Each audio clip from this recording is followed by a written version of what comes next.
I woke up to the sound of my bedroom door creaking open. Even though I always lock it at night, the hallway was dark, silent, except for the faint hum of the fridge from the kitchen. I stayed still under my blanket, heart hammering, listening. Then I heard it. A soft, deliberate footstep, not heavy, not hurried, just careful, moving closer. I told myself it was a dream. Or maybe I'd left the window open and the wind had shifted something. I forced my eyes open. My room looked normal. My phone lay on the nightstand, glowing 2:17 a.m. Another step. I swallowed hard and grabbed the baseball bat under my bed. I waited. Nothing. Then the shadow on my floor shifted, stretching toward the corner of the room. My breath caught. I whispered, "Who's there?" No answer. A soft thump came from the closet. I froze. My hands shook as I slowly reached for the doorknob. The second I touched it, the sound stopped. Complete silence. I backed away, heart racing. Lights flicked on, searching every corner. The room was empty. Nothing had moved. I sat on the edge of the bed, gripping the bat, trying to calm my racing thoughts. But deep down, I knew the soft steps would start again the next night, and I wasn't sure I'd ever see them coming. The first thing I noticed when I woke up was that my phone had recorded a video I don't remember taking. It was time-stamped 3:12 a.m. I pressed play, expecting nothing, and immediately felt my stomach drop. The video showed my bedroom, dark, silent. The angle was low, like the phone had been set on my desk. I wasn't in bed. Then I walked into frame. Slowly, stiff, barefoot. I stood in the middle of the room for a long time, just facing the camera, not moving, not blinking. The only sound was my breathing, slow and steady, like I was trying to stay quiet. I watched myself turn my head slightly, like I was listening to something behind me. Then the video ended. I sat up in bed, heart racing, and checked the room. Everything looked normal. My phone was on the nightstand where I always leave it. My door was closed. The house was quiet. I tried to convince myself it was some kind of sleepwalking thing, even though I've never done that before. I got up to get water, still shaken, when I noticed something small that made my skin crawl. My desk chair was facing the bed. I never leave it like that. As I stood there staring at it, my phone buzzed in my hand. A new notification. Video saved. Timestamp 3:14 a.m. I hadn't recorded anything. I didn't open it. I turned every light on in the house and didn't sleep for the rest of the night. This morning, the second video was gone. No file, no trace. But my chair is still facing the bed, and I've been afraid to check my phone all day, because I don't know what time the next video will be from. I realized something was wrong when my neighbor waved at me from inside my apartment. I had just gotten home from school and was unlocking my front door when I saw movement through the window.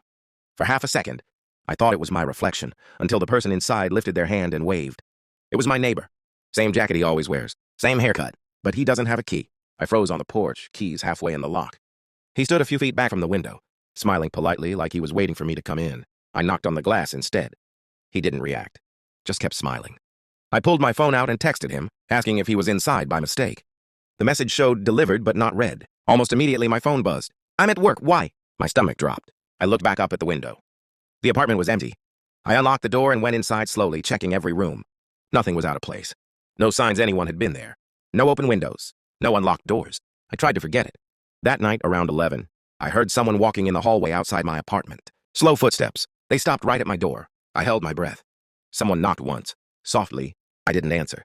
After a minute, the footsteps walked away. The next morning, I checked the hallway camera feed my building has for residents. There was no one outside my door, but the motion sensor had triggered, right at the time of the knock, and whoever it was had stood there for almost 5 minutes, facing the door, not moving. I knew something was wrong when my bathroom mirror was fogged, even though I hadn't showered. It was late, maybe 10 p.m., and I had just gotten home. The apartment was quiet in that end-of-the-day way. I tossed my bag down, kicked off my shoes, and went to wash my hands. That's when I saw it. The mirror clouded over, like someone had just been breathing in front of it. The air in the bathroom felt warm. I stood there for a second, confused, then reached out and wiped the glass with my sleeve. The fog disappeared instantly. I checked the shower. Dry. Sink. Cold water only. I told myself it was leftover humidity from earlier and went about my night. An hour later, I heard the bathroom fan turn on. I hadn't touched it. This time, I didn't ignore it. I walked down the hall and flipped the fan switch off. It clicked loudly. I stood there for a few seconds listening. Nothing happened. I locked my bedroom door before going to sleep. The next morning, maintenance knocked on my door. They said another tenant had reported strange noises and warm air traveling through the vents. Turns out the ventilation system between units was partially open, no divider. Air, sound, even breath could pass through. They fixed it that afternoon. That night, the bathroom stayed cold. The mirror stayed clear. No fan noises, no warmth. It all made sense. But sometimes, when I'm standing in front of the mirror late at night, I still catch myself holding my breath, just in case someone else is too. I realized something was wrong when my bedroom light turned on while I was at school. My phone buzzed in my pocket during class with a notification from our home app. Bedroom light, on. No one was supposed to be home. I texted my mom. She said she was still at work. I checked the camera feed linked to the app. The room looked empty. No movement. The light stayed on. When I got home, everything looked normal. Door locked. No signs anyone had been inside. I convinced myself it was just a glitch and forgot about it. That night, the light turned on again. I was lying in bed when it happened. The switch didn't flip. It just clicked on, bright and sudden. My heart jumped. I sat up, staring at the wall switch, half expecting it to move again. The next day, it happened twice. Once while I was in the shower. Once while I was eating dinner. Always the same room. Always the same light. My dad finally checked the switch plate and pulled it off the wall. Behind it, the wiring was loose and scorched slightly. Every time the temperature dropped, the metal expanded just enough to complete the circuit. No app issue. No intruder. Just bad wiring. We replaced the switch that night. The light hasn't turned on by itself since. But every now and then when I walk past my room in the dark, I still expect it to. And I don't know why I hesitate before flipping the switch myself. I knew something was wrong when my dog refused to come inside, no matter how much I called him. It was late evening, just after sunset.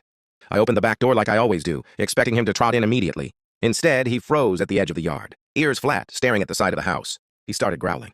That never happens. He barks at squirrels, mail trucks, random noises, but this was different, low, constant, like he didn't want to make noise, but couldn't stop himself. I followed his gaze. Nothing there. Just the side wall of the house and the dark space between it and the fence. I clapped and called his name again. He backed away instead. That's when I heard it, a faint shuffling sound. Not footsteps, more like someone adjusting their weight against the wall. I felt a rush of fear and stepped back inside, locking the door. I watched from the window. A few minutes later, a flashlight beam swept across the side of the house. Someone stood up from the shadows and walked away through the yard next door. I called the police.